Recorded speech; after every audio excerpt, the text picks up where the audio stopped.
Welcome to the Albuquerque Journal's premier high school sports show, Prep Central, with your host, James Yodice. This show is presented by Western New Mexico University. Hi, everyone.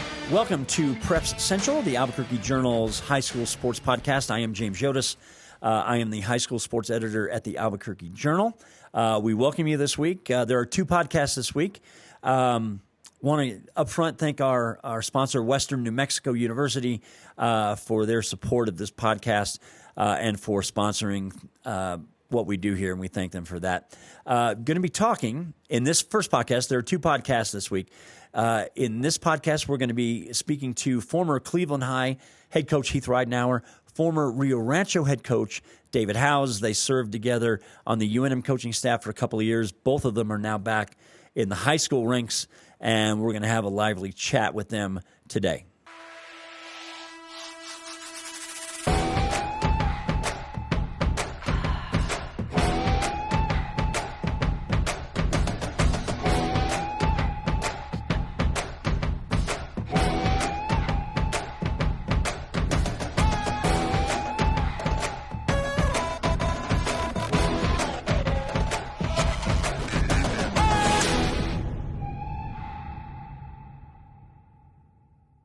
Hey, everyone. Welcome to Preps Central, the Albuquerque Journal's high school sports podcast. I'm James Yodice. I am the high school sports editor at the Albuquerque Journal. We've got kind of a special edition of the podcast today.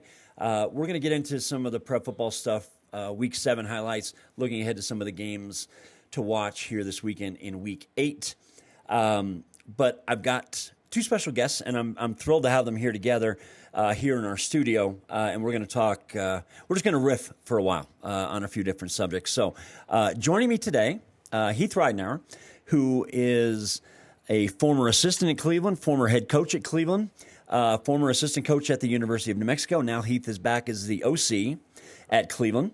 On my left, David Howes. Longtime assistant coach here in the metro area with West Mesa, with Cibola, with Rio Rancho, and then Dave became the head coach at Rio Rancho. Both these gentlemen have won multiple, I think Heath, 3 for you, 2 for you, Dave, and I think both of you have multiple undefeated state championships. And then Dave joined the University of New Mexico staff in 2020, I believe. Correct. And now Dave is back at Cibola. You're serving as DC. Correct. Yeah. So, and these two gentlemen will be squaring off, as they used to in the days when they were coaching at Cleveland and Rio Rancho. They'll be squaring off on Friday at Community Stadium, kind of matching wits. Cleveland will be playing Cibola on Friday night. So, thank you both for making the time to do this. We're going to have some fun. I think I'd want to start by asking you this. You both probably earned the right to take a little time away from football if you wanted to. Coming off, Coach Danny Gonzalez, who was your boss at UNM, he got let go. And, of course, when you have a new coaching staff, this is the way it goes. The assistant coaches usually go with the head coach. Both of you have accomplished so much. You both probably could have taken a break from coaching if you wanted to. And I think I'd want to start there. We'll start with you, Heath. I suppose coach is coach. Was it really that simple, or did you just feel like, I want to get back into it? I don't want to detach too much from coaching and get back into it. When I first left UNM, it was about my family, getting back around my kids, getting back around my wife, and being with them. And didn't think I was going to coach. The longer I was at Cleveland, I went back to Cleveland in February, and I was there for a couple of months. Got to be around the coaches again. Got to be around the kids a little bit, and then the opportunities. We started talking about the opportunity a little bit.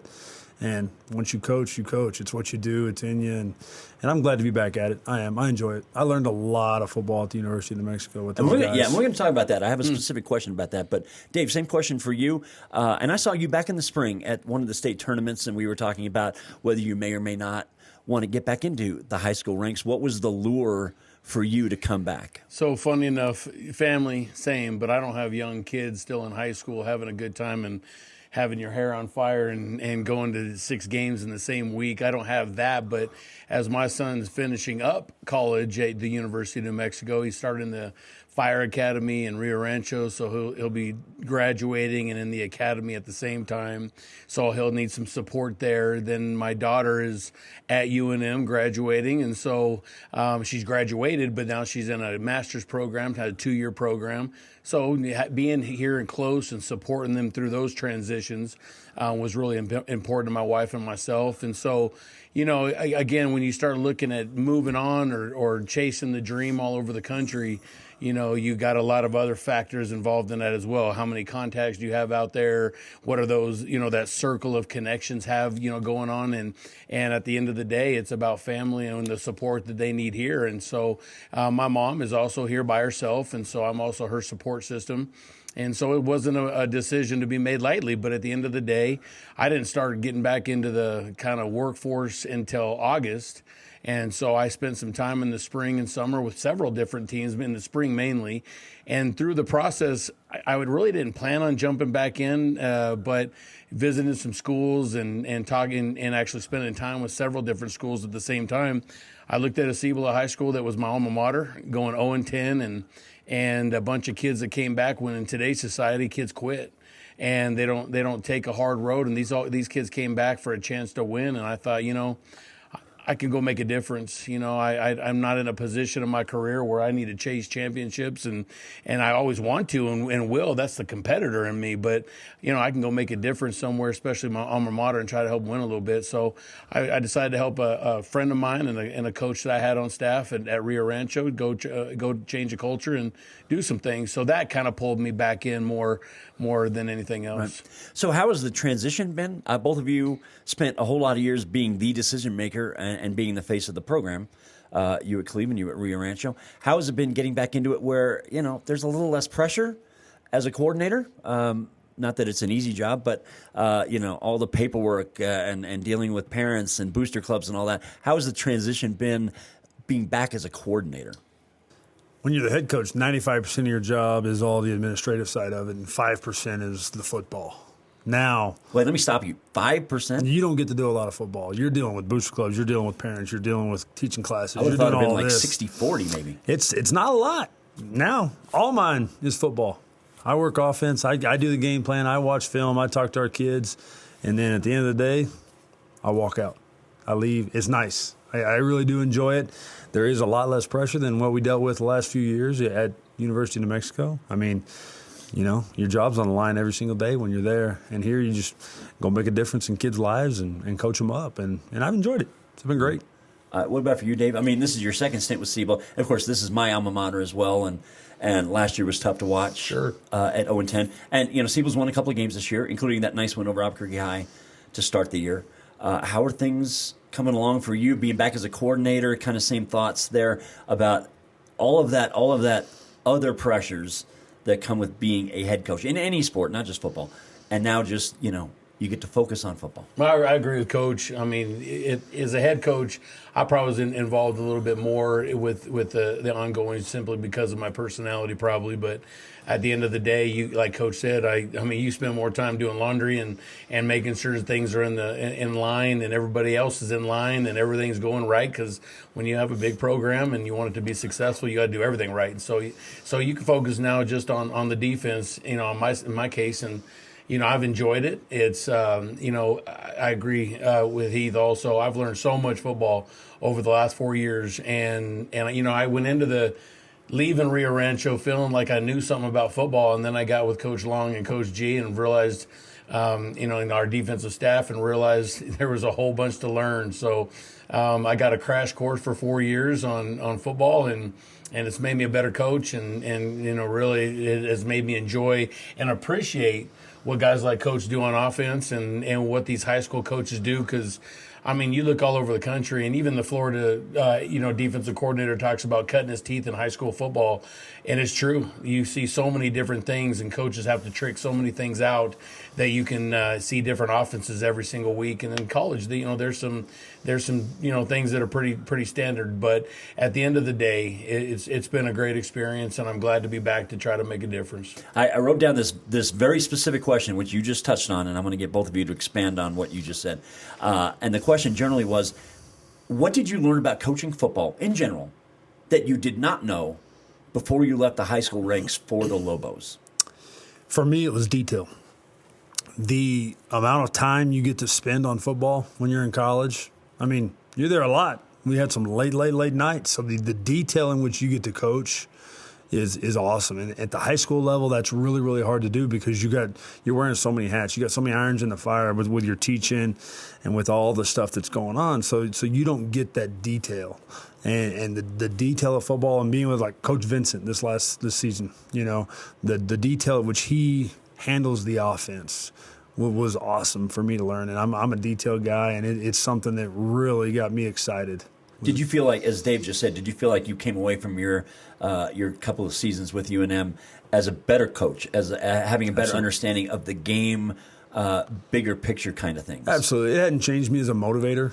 I've always felt like I've had a good relationship with players and doing that kind of stuff. But being able to scheme people a little bit, the detail of what we can do to teach more complex things to kids and put it in a way where they can understand it and you're able to do more was definitely something I took away from it. So I think it also helps you learn to stay in your lane too. I mean, once you take a role like we took, and you're a position coach, you find out real quick where your lane's at, and you do your job. And so going back and working in a staff and being a part of being a coordinator, you have a lane, you have a job to do, and you focus on that, and you don't focus on everything else, and step all over everybody, and you just do your job. So it was an important teaching tool for sure. So, both of your resumes, you at Cleveland, you at Rio Rancho, were such that there wasn't a whole lot left for you to prove. You at Rio Rancho, you at Cleveland. So I want to talk about the decision both of you made. You did yours a couple of years before Heath did. The decision that was made to leave the high school ranks and just stretch your legs. I mean, that would be I think I would describe it maybe as a challenge, something in your career that would challenge you. You knew you could win at the high school ranks. You both did. You both had incredible success. What was the thing at the end of the day, and I'll start with you, Dave, since you came to UNM first in 2020. What was the thing at the end of the day when you sat down and you thought, you know what, I've got a couple of state titles. I've had a lot of success here. Yeah, I want to see what else I'm capable of. What was it? Was there some trigger for you at the end of the day that said, okay, I'm ready to go make this leap and see what I can do? So I started at the University or New Mexico State. That's where I started my going to school and whatnot. And then I ended up going to UNM, so I graduated from there. Always been a Lobo fan, being a part of just the community and knowing what it's going to take for this program to be successful and being a part of that and ingrained in that. And just kind of coming up through the system. And I knew that, obviously when my brother-in-law had an opportunity to come over and called me right away, and we had talked about it for years. I was actually in the process of going to the ASU at the time, and that was going to be the next move for me. And then Danny, or Coach G, ended up getting the job here at the University of New Mexico and called me and brought me over. So at that stage, it was more probably a childhood dream and a thing that I've always wanted to do is be in the college game and like you said, stretch my legs and throw my hat in there and see what I can do. And so I think that the whole thing was God's timing and I ended up getting an opportunity to do that.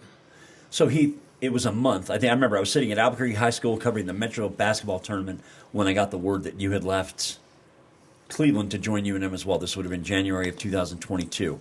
Of course, you won a state title in 15, 19, 21, and your 2020 team that never got a chance to play was maybe could have been as good as any of those teams that they were the best coached. Football team we've had. Yeah, and that was a tough thing that they never got a chance to play a full Correct. season. So you made the decision to make the leap as well. So same question for you. What was the impetus at the end of the day when you sat down and thought, you know what, I've had great success in high school. I'm ready to challenge myself with something new. Right. I think ultimately it's the competitor inside of you. You want to grow every single day. Like you want to grow, you want to get better, you want to see what you can do. I've got zero regret doing what I did. I would do it again in a heartbeat if the opportunity presented itself and it was good for my family. I think your window to coach football is small, and you got to take advantage of opportunities when you get it. And I love Cleveland. I mean, I went right back to Cleveland. It was easy. It's familiar. And I fit in there for sure. But at the end of the day, wherever you are, you're going to make a difference in those kids' lives, whether you're at the college level or the high school level. So as long as I was making a difference and still being able to be competitive and grow, I was all about it. He called me on December 30th at 10:32 in the morning. I remember it like it was yesterday. 10:32. And he jumped on the question immediately. He asked me about a kid that was in Cleveland. I said, good kid, not going to change the program. He goes, cool. I want to know if you want to come be an assistant at University of New Mexico. And I drove down to UNM that day. We talked, and then we celebrated the new year, and I went back in on Monday and told him I was going to take the job. And you served as quarterbacks coach, and you had a stint also, I think, as interim offensive coordinator in there as well. Talk to me about the difference in scheming at that level. You and in Cleveland, you were, starting all the way back with Cole Gauchi in 2011 when you guys won state. Yep. You had a run of just tremendous quarterbacks at Cleveland. Dave would attest. Dave had to scheme for those guys for years. Talk to me about the differences as you stepped into a Division I program about that quarterback room and what you faced. The quarterback room, you got to understand Division I football, NIL was just coming along, the transfer portal and all this. So teams are getting gutted. They're coming off of COVID, all this stuff. And we're fighting tooth and nail to get guys to even come on visits, and we're trying to get a guy that's going to come in and be able to lead us. We ended up signing, dude from Kansas, Miles Kendrick. Miles came in. Kendrick, yeah. And he was coming off a broken leg. He broke his leg in November, and we signed him in January. And he's on campus. He's going to go through all the spring and didn't get to practice at all because his leg was broken. And he goes up, and he ends up winning the job during fall camp. And just that chemistry wasn't built there. Not for me, not the way that I'm used to it. And it just wasn't, And we went through those first 6 games, and Coach G told me he's going to make the move. And my first response was, I would love for this move to happen after the season, where I have some time to do what I do and put in things that I want to do and really start to create the culture the way I want the culture to be. And he's like, we have to do it now. We need to do it now. It needs to happen. So it was a challenging situation to call offense at the college level. It's tough because you get one chance to run it because those coordinators respond and react just like that, and you don't get another chance at it. And then you do it with someone else's offense. Right. That's challenging. The ins and outs of that, the adjustments involved, and some people that outsiders looking in, it's easy, armchair quarterback and doing all that kind of stuff. So that was a huge challenge for me. It was tough for me to go through that because our team was counting on us to try to make some change, some positive direction. We just weren't able to get it going. And it goes back for me to the culture on the offensive side of the ball that year. Yeah, and that was something else I wondered about. Both of you had so much success at the high school level, and you came in, and as you said, I'm going to UNM grad myself, and you could just see, Danny was just so hard trying to get the engine started, and it just never really fired. Yep. And I'm wondering, for two men who have had so much experience with winning, how tough that must have been to be in a program where it was just you just couldn't get that footing going and get that forward momentum that you needed. That one marquee win. You needed that one thing that the kids could sink their claws into. Okay, finally, we've turned the corner, and it seemed like as soon as we were going to get to that point, something would happen. Linsmeyer, he was Coach Jason Linsmeyer. He'd been at UNM. He had a lot of success there. Been in MSU, and he said we came in at a very tough time. In Division I football because you're coming right out of COVID. We spent 42 days in Las Vegas. And he hadn't been there yet, and then going through all of that, you talk about getting the engine started. That's gonna bog down any engine for sure, especially with recruiting and not being able to play any home games and not being home at all. And so there were so many challenges to start. And Coach G needed to have one more year because those marquee and those wins were starting to turn the corner. That culture's changing and everything. But I just have to comment on what Heath was just talking about. He took over in the middle of year one in Division I football, and he didn't show. It didn't. You talked about his experience and all the success. It didn't show. And kudos to him and his professionalism and the guys around him. It was really nice and neat to watch. He and I have gone to many battles and I've been disgusted with his onside kicking up by 28 points in the fourth quarter. And by getting a chance to work with him for 2 years and really find out who this man is, it's really been impressive. And I really have grown to really like him as a person, and to see him mature over the last 2 years has been something special. So I just wanted to make sure I had a chance to say that because the situation he was put in, super, super hard. But his professionalism and his love for the game and his players, it didn't show. Would either of you ever consider trying this again down the road? Yes. 100%. 100%. Okay. So having said that, let's transition back to a little bit of the high school ranks.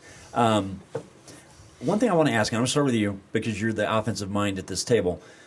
Tell me how the high school game is evolving, is evolving from an offensive side of things. And I have a follow-up question that I want to get to as well that will expand on this more. But tell me the advancements we have seen in high school football on the offensive side of the ball. High school, so perspective a little bit here. I'm going from college football, going backward a little bit, right? So the game is slower for me. I'm sure Davis probably experienced that a little bit. Agreed. And it's a matter of what you can do. But I'm starting to see a little bit more formation, a little bit more movement, starting to see some of that. There's a ton more quarterback run involved in everything that we do. I think now people are trying to find the dual threat quarterback versus the pure pocket passer. They can do that kind of stuff. For me, I want to present as many different pictures to a defense as I possibly can, while staying simple within what we're doing with schematically for our guys, for our kids. So there's a lot of different variety. Honestly, we've seen several different approaches even this far in the season. So I think coaches are kind of getting a little bit unique. I have a question I've always wanted to ask. As an offensive coordinator, do you sit and watch the college game, watch NFL games, and you see a play and you think, man, I want to install that with my guys, and you'll pause it, you'll rewind it, and go back and watch it and try and pick up the particulars of it? I mean, I suppose people are always, I don't want to say stealing, but the truth is, look, if you see something that's innovative that you think will work, offense or defense, you'll try and pick it up. Do you do that as an offensive guy? 100%. 100%. That's one of the biggest compliments, I think. You see somebody doing something you're doing, you're like, I came up with that. But they saw something you like and they took it. And I do the same thing. I watch a ton of college, and more so than anything, I watch college and NFL games, and I see the formation, and I say it in our verbiage. I call the formation, I call the motion, I call the play, and see if it's something we have in there. To see if everything that I'm doing translates to what I'm seeing on the TV on Saturday and Sunday. Heath has like 17 variations of formations that he likes to run and trade a bunch of guys around to change the picture a little bit. So he's interesting. You talk about today's game. You also have kids that are bigger and they're truly faster and they're truly stronger. Those guys that do all that off-season training and guys that are put in the work and it shows. So the offenses are evolving, but so are the kids.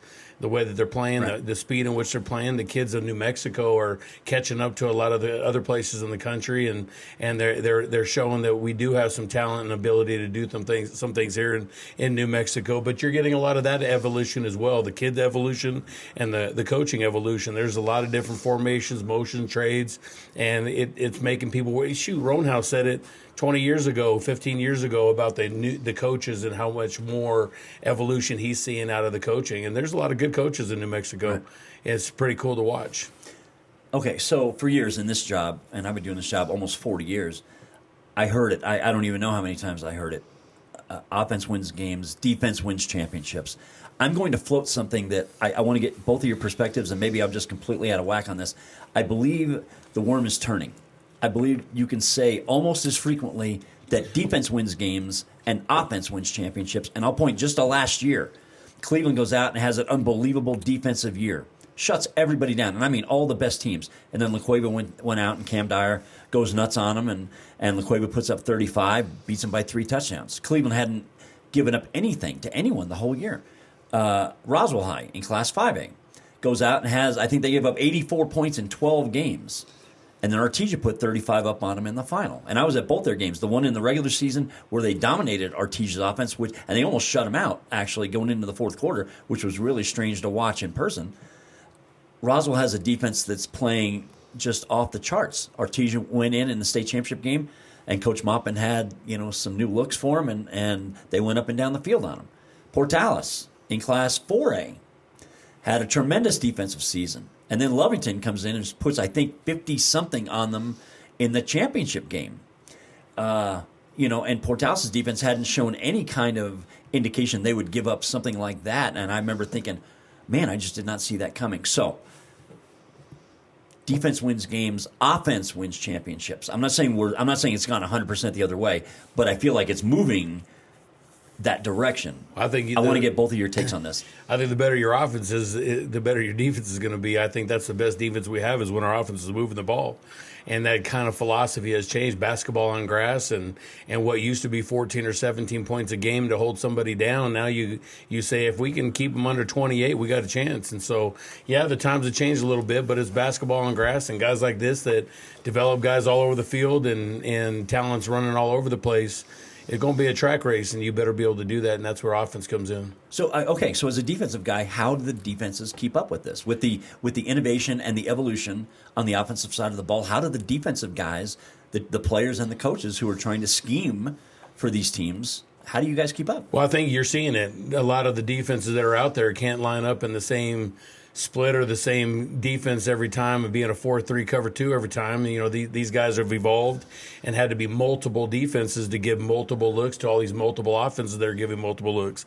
So you got to try to keep the offensive coordinator on their toes just as much as they're keeping the defense on their toes. So it goes both ways now. And before you could line up and they're running the ball 80 times or 80% of the time, and as long as you got a bunch of tough dudes, you can keep the score down. But now you better be able to have some multiple looks and it's a chess match back and forth, and it's pretty awesome because you're seeing that kind of all over the place. You're seeing a lot of other teams going to multiple fronts and multiple looks and doing different things, trying to keep up with these guys. So, let me get your perspective on this as well. You're giving us more looks Friday night than one? Yeah, I'm going to try. It might look like one to you. So, no.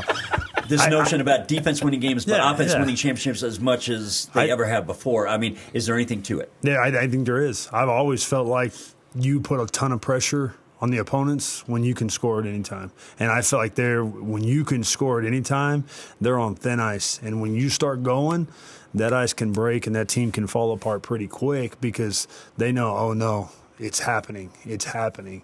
And it can go. And when you're able to score early in a football game, your defense can play free and fast, but when it's a really tight game and that defense knows I can't give up a first down, I can't give up a score right here, we're going to go down, you play a little tighter, you're more inclined to give up a big play. I think we experienced that at UNM. We'd play so hard, in the offensive punt that first year, and then we'd give up a play on defense, and everybody's like, oh, we're not fast enough to score. We're not going to score, and you could just see it come out.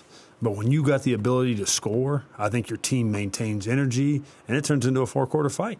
So I think it's a crucial key to success to be able to score. So you played quarterback at Lovington, I did. Later at Eastern. I want to ask you about the run of quarterbacks you had at Cleveland. Like I say, going back to Cole, I mean, Cleveland's state in its third year, which is just still hard to believe. Right. I mean, 3 seasons of varsity football, and Cleveland goes out and wins state. You had, and everybody considers you as much a quarterback guru as anybody out there, but you developed a lot of great quarterbacks at Cleveland, and I'm wondering how much of their abilities you attribute to these offenses having so much success at Cleveland. Players win games. Players win championships. Coaches are going to mess you up. Coaches are going to lose games for you. That's what coaches are going to do. Cold Gauchi. How hard is it to throw a hitch to Luke Weissong? No doubt. I mean, Eric Ronhouse. But Luke was the quarterback at Cleveland. No. Evan was.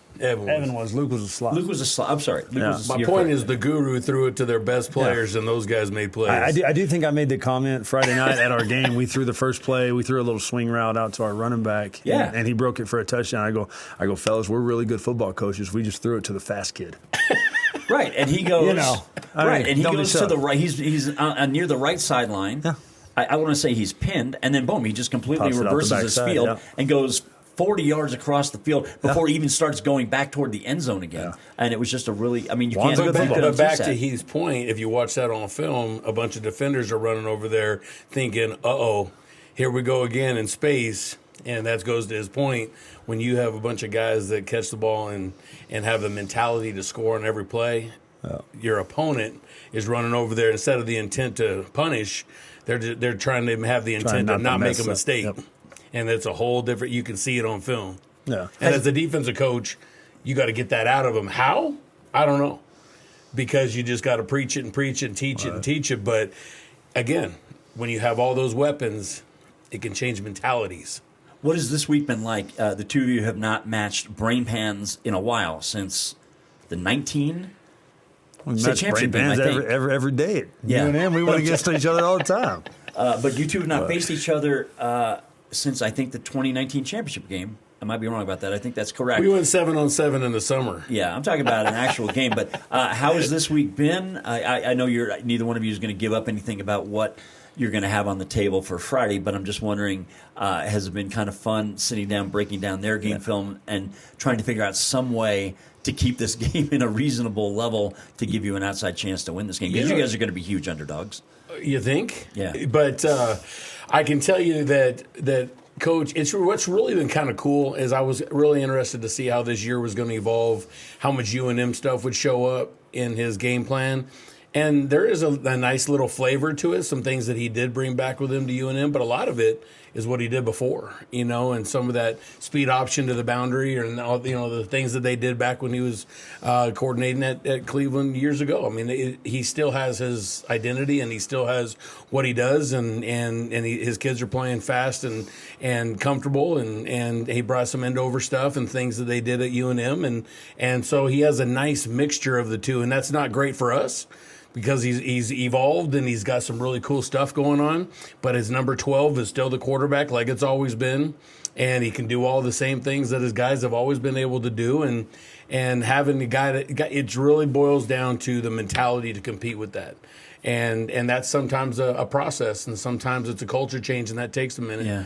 But at the end, depth and there's so many factors that'll play into the Friday night. But at the end of the day, it's going to be who's going to play harder and who's going to make plays, and we're going to do everything we can to slow these guys down. I will say, having watched Cleveland the other night against Farmington, those were the two best quarters I've seen from any offense so far this year. And I've seen LaCueva several times, and I've seen most everybody else. I have not had the fortune to see Centennial yet, but and I know they've got a quarterback, Zayden Davis, who is just killing it.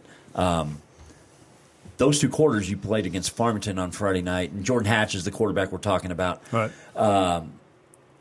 Two unbelievably efficient quarters of football, and now we're into October, and this is the kind of football you want to see.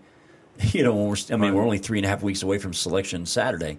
Talk about that performance. That was unbelievable offensive execution for those 24 minutes. Jordan's a special kid. He's highly, highly intelligent, understands the game. I'll give him our weekly prep sheet, and without him saying it, I think he memorizes it, to be honest with you, because we can be in the middle of a signal, and he'll just turn around and call the play. And, we got a lot of stuff on. We really do. So it kind of starts with him and him understanding we're not going to hold the ball. We're gonna know what our key is. We're gonna know what our accelerator is, and we're gonna get the ball out of our hand. We're not gonna take sacks. We're not gonna do that kind of stuff. And being able to keep him upright has been a big part of our success this season so far. But he understands it, man. He's a student of the game. But then let's don't ignore all the people around him. He's got a really good offensive line in front of him, led by Moses Sparks. Big Division I kid, super talented kid. And then he's got guys around him. We got 3 running backs that I'm really happy with that we're trying to get carries. Jake, who's the third? Giannis Munoz. Who's the third? Sammy Bastios. Okay. And we've sprinkled him at receiver just to try to get him some touches. Jake Maldonado at receiver has come on. He's never really played full-time receiver until this year. He wasn't eligible last year because he transferred apparently while I was at UNM. And then so he played like JV quarterback and did all this stuff last year. And he finally settled into this receiver spot, and he's really starting to find his way doing some stuff. And he's giving you those kind of big plays you used to get from a guy like Nick Trujillo. Correct. He's fallen into that exact same role that Luke played, that Nick played, that Ryan Anderson played. He's fallen into that same role. So our kids came out and they played hard. They were excited for homecoming. We talked about the players coming back, and it's their job to protect the tradition and all that good stuff. And it was important to them. And they played really hard because watching film, I was like, Farmington's a pretty good football team. They're going to get after you. They got 2 really good receivers that when I saw them in person, I was like, well, they're bigger and taller and faster than I thought they were. I think most people think of Michael Beck as one of the top 5 receivers in 6A football, right? He's a good-looking dude, man. He really is. Yeah. So, but yeah, it was a to do what we did in a single half of football. Some things got to go your way, like the kick. He makes fun of me, says it's an onside kick. We just don't have anybody that can kick it where we tell him to kick it. And that ball bounced back to us, and we ended up getting another possession. Yeah, I'll say that. That was just one of those bounces that happens in a 50-0 game. Yeah, it was a pooch 25 yards down the field. Ball hits and goes directly backwards toward the kicking It's team. weird how many times that happens with Cleveland, that the kicker just doesn't know how to kick, and it happens to come backwards. It's weird. I've seen him coach kickers. He knows how to coach kickers. It's weird. He truly does, and that's why they always have a kid that can kick it out of the back. Rio Rancho had a load of good kickers. They've always had good kickers. Yeah, I mean, kids that went on to the next level. A quick sidebar. So let's talk about Lovington for a quick second. All right. So they popped back up from a 4A state championship. Now they're in 5A. They were going along pretty well. Beat Roswell, beat Hobbs, beat Carlsbad in a great game, and now they've suffered a couple of losses, including one to Artesia, which maybe gives you the red ass a little bit. I mean, I can't even believe I'm saying this. 22 games in a row, Lovington has lost to Artesia. That doesn't seem possible in a rivalry that's so intense. But having said that, Lovington has been having a very nice season, and they're clearly going to be in the mix in the 5A playoffs. Do you get a chance to follow them much? Absolutely. I mean, I know they had Josh Bailey. You know, I think he's an awesome coach, and reached out to him when he got the job, wished him the best of luck. Because Lovington in the 5A, you're like, it's going to be tough because they've had some tough years at the 5A level. And to see them come out and just get after it was awesome. You know, I had some friends over to come watch the Artesia game. We were going to watch it online, and that Jeremy Maupin does a great job with Artesia. You know, they're a program, and they got rolling in kind of that mentality we're talking about. You know, they had a kick that bounced and went right back to Artesia that Lovington didn't feel, and it just kind of snowballed on them and got away from them. And then they played Mayfield this last weekend. You know, it's like I told my buddy coaches for them. I said they're physical, they're tough. That's who Mayfield, that's who those crucial schools are. You know, it's a tied ball game with less than 10 seconds left in the game, 4th down inside the 5, and I think they went for it instead of kicking a field goal to win the game, and it went into overtime, and they went for 2 on the first possession, which I thought was a little ironic. You know, a little weird to me, but ended up losing. Mayfield scored and kicked. That was. I mean, to me, that was one of the most surprising scores last week. I mean, nothing Mayfield has done this year would have led me to believe they would have put a 50 on Lovington, even with the overtime. Yeah. That seemed like a strange result. But, I mean, that speaks to how competitive South, you know, and with – I was talking about Southeastern football. I wrote this in a column a couple of weeks ago that, to me, the most fun of all the rivalries in the southeastern part of the state, and there are a lot of good ones, Roswell against Goddard, either one of those teams against Artesia, Artesia and Carlsbad. But the Artesia-Lovington rivalry has always struck me as one of the most important in the state, and you got to play in a couple of those games. Played in a lot of them. Played in 3 of them, yeah. Yeah. What does it mean between those two communities? You know, you thought you hated them at the time, and I guess I did hate them. You know, I was 0 for 3 against them. Let's just go ahead and put that out there, and you don't have to ask me. But, you know, we're 64 miles apart from each other, you know. But then when I went to college, I was best friends with all those guys. Jimmy Hamilton played for Artesia back in the late 90s, and then we played together at Eastern. He's one of my best friends in the whole world. You know, we're the people are so very similar, so very like-minded, but football means a lot in both of those communities. The flags are flying on Friday nights. The paws are painted on the streets in town. You know, it means a lot to both communities. So it's as close to Texas high school football as you're going to get down there. I love it. Yeah, I love it. I tell this story all the time. I covered the 1987 championship game between Artesia and Lovington, which was the game that got the NMAA to change their overtime rule. It was a scoreless tie, which, and in today's day and age, I think people's heads would explode if there was a scoreless tie in a state championship football game. Forget about a soccer game. Fired for sure. Score some points. You know, and I still remember that day. I think there was a kid from Lovington who fumbled at the 1 yard line in the 4th quarter, and that would have been the only score of the game. And the poor kid was inconsolable. And it was a very odd environment after the game. All these Artesia fans, all these Lovington fans, who both just won state, but neither one of them felt like they won state. Right. And this would have been 87, and the NMAA changed the rule. And it was only like 2 or 3 years later, I was at another championship game, Clovis against El Dorado, at Wilson Stadium. And that game ended up being a double overtime game that Clovis won, I think, 13-10. But we never would have gotten that. We may not have had that rule change without the Artesia-Lovington game ending the way it did. But I always remember that day. People always ask me about great games I've seen and memorable games. Yeah. That one always stands out, not because it was a great game, and it wasn't, but because it was just memorable for all those interesting reasons that stand out. And I got to taste that rivalry a little bit, and it was really an interesting day, and there was so much passion there. And I think that is the game why I said what I said about that rivalry being as much an epitome of what Southeastern New Mexico football is as anything. Like I said, there are so many great rivalries. And all those players are deep-rooted families. All their dads and their granddads, they played in the program. They know the history of it, where I think – in the city, you get some people moving in, and there's not that deep-rooted family history there. Right. Last thing before I cut you too loose, and I know, Dave, you're at Cibola now, but Cleveland's win in 2011 wasn't really the game, I think, that started to get the sea change. It was 2014 with Rio Rancho. Rio Rancho goes undefeated in 14. Cleveland goes undefeated in 2015. You go undefeated again in 2016. The Jordan Bird Manzano team wins it in 17. La Cueva wins it in 18. Cleveland wins it in 19, 21, and 22, and almost certainly would have won it in 2020 if we'd had a season. And then La Cueva wins it last year. So we are on a decade run of either Rio Rancho schools or Albuquerque schools winning state. We were coming off a period where Mayfield and Cruces in particular, Clovis earlier, Goddard, the Sam Jernigan, Goddard teams earlier, but Mayfield and Cruces had dominated for a good 20 years, and then boom. Through 2013, they were dominant. Cruces won state in 2012 and 2013. Correct. And then boom, starting with Rio Rancho in 2014, we've had a decade now of Metro teams winning state.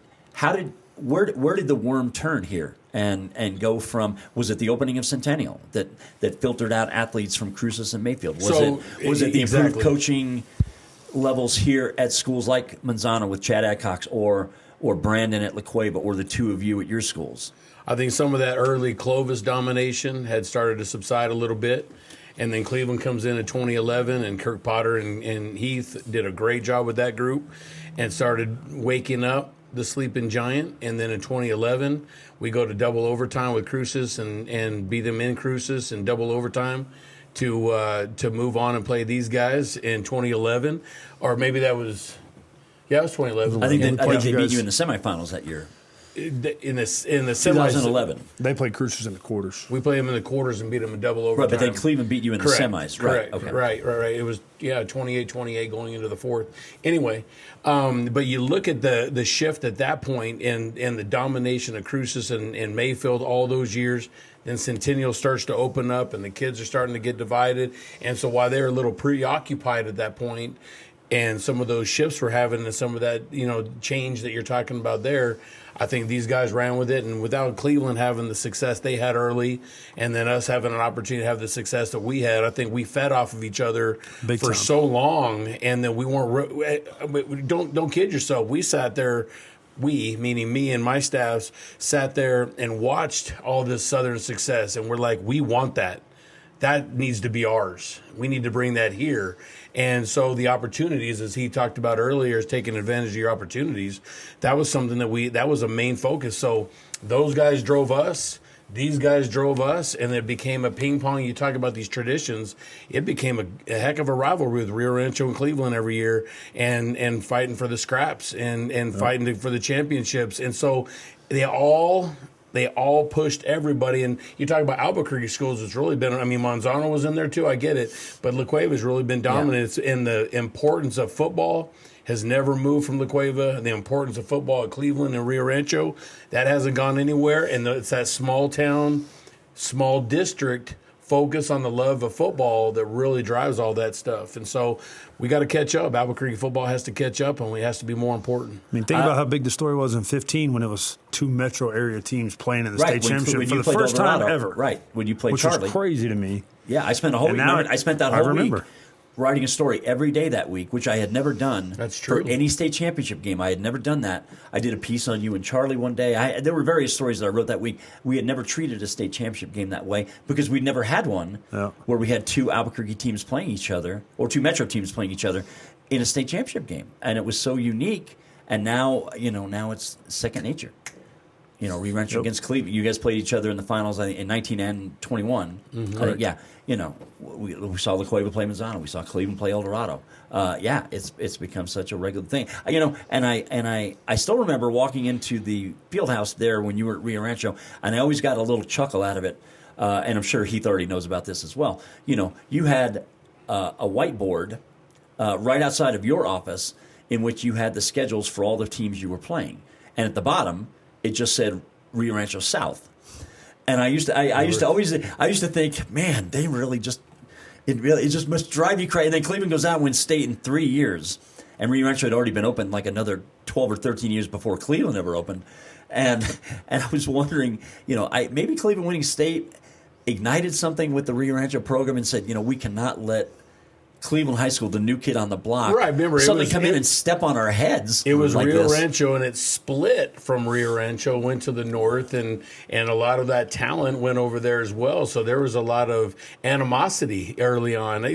You can see the shift a little bit. One of my players in 2018 said, in front of everybody, it was weird to me. He said, it just doesn't feel like it's a rivalry anymore.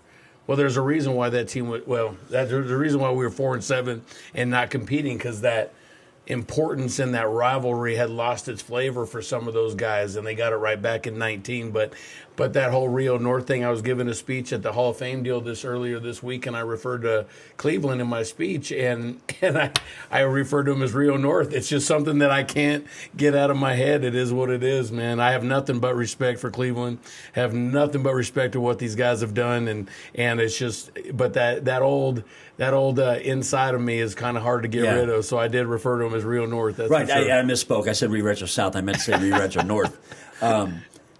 I want to ask you, the rivalry between Rio Rancho and Cleveland. I used to get this question a lot when the two of you were going back and forth with alternating undefeated seasons, and it was clear the best football in the state was being played at Cleveland and at Rio Rancho. And Adam Deal, who you both probably know, he and I used to have this conversation about where Rio Rancho and Cleveland should be ranked if you're talking about the great rivalries in New Mexico. And there are a lot of good ones, starting with Mayfield Cruces, Yodice and Jowl, Robertson against West Las Vegas, who play this week, El Dorado and La Cueva, and 3 or 4 others, and Artesia Carlsbad. Oh, for sure. Artesia and Lovington. A lot of great rivalry games in this state. Where do you think Rio Rancho and Cleveland rank on a rivalry, if we're talking about the top rivalry games in the state right now this year? And I know you're at Cibola this year, but you know enough about the rivalry to speak about this. Where does this rivalry rank? This year or all time? I'm talking about all time, not this year. I'm talking about all time. All time, the Cruces Mayfield, I think, has the most, in my opinion. I think that thing would and get that's 30, what I said. 30,000. Cruces and Mayfield has time on their side. I think so. That's number one, no doubt. I think I would put Cleveland and Rio number 2. I mean, you can't say it's not a huge rivalry because we hadn't had enough time to make it a rivalry. Look at our short time of what we did and the games that we've played, the athletes that have been on that field. And, I mean, very rarely does one team get blown out. In 2012, they beat us 35-0. But very rarely is it a blowout. Usually it's a game down to the wire, and the stands are always packed. And I know it's a huge deal in the city of Rio Rancho. And I think when you factor in all levels, like you talked about Jowl and some of those old Animus and a lot of the old rivalries that you used to have back in the day. Animus and Lordsburg used to be an unbelievable 11-man rivalry. So top 5, I'd always put as top 5 just with the all classes, everybody combined, because there's a lot of great down south small school football being played and great rivalries that those all towns shut down to go watch them play. So that's the Friday Night Lights that I absolutely adore and that I always, as a young player, reading articles and playing at Cibola and before I even knew I was going to coach, that I used to watch and say, I want to be a part of that. So I'd put us in top 5 for sure. I think it's even better in the short amount of time that we made that happen. I thought, that's great. But there's so many cool rivalries in New Mexico. From 0 to 100 like that. It sure did. In 2009 when the school opened, I don't know what it was, but Rio beat Cleveland bad. It was bad, and we had this in 9 when the school opened. It was 50 to 20. Smacked us, right? And And then one of our receivers slam dunks the ball in the goalpost. Right. I have a meeting with administration, and Cleveland never let me forget about that. That's why we saw the pooch kicks in the fourth quarter. I wasn't there. I wasn't there. I didn't see that. But they never let me forget about it. We had the stigma with us early on, and it honestly didn't break for us until 2013. That it was always like, going against Rio, man. That's where we came from. Now all those kids knew that they were from there originally, and until 2013, like we had to fight that with our kids every single year.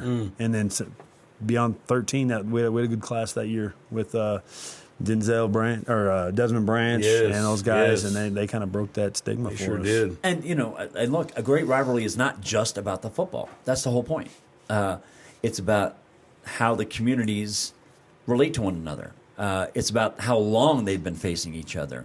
It's about all the pomp and circumstance that goes into getting ready for these games. It's not just about those 48 minutes. If we're talking about the quality of the championships by all sports in both schools. Yeah, if we're talking about the quality of the football. About 100 state championships between the two. Yeah, we're talking about just the quality of the football. Rio Rancho and Cleveland was by far the best rivalry for a good decade, and maybe even still is, because of the quality of the teams involved. But the rivalry, to me, involves so much more than just the football stuff. You go that way. You start looking at the Las Vegas Robertson that you hit on. I think that's a really big one in that town. There's no love lost in that one. Roswell against Goddard. Roswell Goddard's awesome too. Yeah, I've had a chance to experience all those games in some form or another. I think. Yeah, it's the history. Artesia, Carlsbad. The Eddy County War is like over 100 years old. Yeah. They're not even in the same class. They've almost never been in the same class, at least over the last since we went to the class system in the early 70s. They don't play for anything on the line. They don't meet in the playoffs. They don't meet for a district title, but because they're only 25 miles apart, the nature of it is so intense. Nope. Yeah, you have to include it. So all of that is included to me in all of that. And last thing, because we're going to have to get out of here in a minute. Shouldn't Rio Rancho have a third high school by now? Oh, they will. They just won't. I know they will. They just won't put the football team. Shouldn't they have one already? If they're smart, they won't. Okay, fair enough. If I can prevent it, I will. All right, I'll tell you, I just want to give kudos to some of those New Mexico kids this week. Armenta, the job he's doing at ULM, and obviously Diego Pavia, all of it. I'm so thrilled to see New Mexico kids out there making big plays and doing big things. And how about Luke Wysong and what he's doing in Trujillo? Just the New Mexico kids that are shining on the Division I stage. And then Watson. Unbelievable. Doing really well. Unbelievable. So I just want to shout out to all those New Mexico kids playing all this Division I football, and the Division II kids and the next level kids, and all these great kids running around doing great things for New Mexico. I just want to shout out to that. It's too bad UNM can't. As a UNM grad, it's too bad we can't get more of them. Think about Keyshawn Banks. He goes to San Diego State. Jordan Bird goes to San Diego State. The number of examples are too long. Even just this year's class, Cam Dyer's going to Arizona State. Mason Posa is going to Wisconsin. They're big. Big liners going to Minnesota. As a Lobo, I'm frustrated by this. I wish UNM could get more of these elite kids, and some of them end up filtering their way back here. A kid like Bryce Santana, Keeney, right. Keeney. Some of them. But just remember, just for the same reason why it's hard to get kids and recruit them to New Mexico, even there's a lot of great things about New Mexico, it's difficult to get these guys out of Georgia and out of Florida and out of Texas and out of California. But at the end of the day, these kids also want opportunities, and they want opportunity and to see different places and go to California and to go to these different spots. So the goal is to keep them here. I get it. And Trey Watson's a good example. He had family in California. Yeah. And he wanted to go to California. Even good for him. Jow, their big kid Carrion went to Boise. Yeah, right. Yeah. So, I wish we had. The big kid from Carlsbad just went to Arizona 2 years ago. Yeah. And they had a lineman, Carlsbad had a big lineman that went to Oklahoma State. I can't remember his name offhand, but went to hard to Oklahoma get State a kid not to branch out and go see the world and go see the United States and go experience some cool experiences. Hard to get kids to come in here. Right down the line, Zach Gentry, I'm thinking Michigan. Amari Samuels from Los Lunas went to Michigan. And now you have NIL, and that's even harder when other schools are going to pay bigger money. So chip in and let's keep the New Mexico kids here. I'm with you there. All right, guys. Well, listen, I really enjoyed the chat. I didn't mean for it to go on so long, but it was great chat. That was with like both 5 of you. minutes, wasn't it? It was fast. I know, it was awesome. I thank you both very much for taking the time out to come down here and do this podcast. Anyway, we're going to cut Heath and Dave loose here. I'm going to be back in a second, and we're going to start talking about Week 7 results from last week. Week 8 this week, once more, Cibola and Cleveland are going to play Friday night at Community Stadium. I'm rooting for my alma mater deep down, but I don't have high hopes this week. Only because of what I saw last week from Cleveland. Thanks, James. I appreciate that. Davey, you're a genius, man. I don't know what to expect. Anyway, I thank you both for being here. Absolutely. Appreciate you having us. Thanks, guys. Yes, sir. Thank you for joining us. You can find this episode and all our podcasts on the Albuquerque Journal website, abqjournal.com, as well as on YouTube, iTunes, Spotify, and SoundCloud. If you enjoy our podcasts, please like and subscribe, and consider becoming a digital subscriber to the Albuquerque Journal to help us continue to bring you more content like this. See the show notes for a discount on a digital subscription. Thank you for supporting the Albuquerque Journal, New Mexico's leading local news source.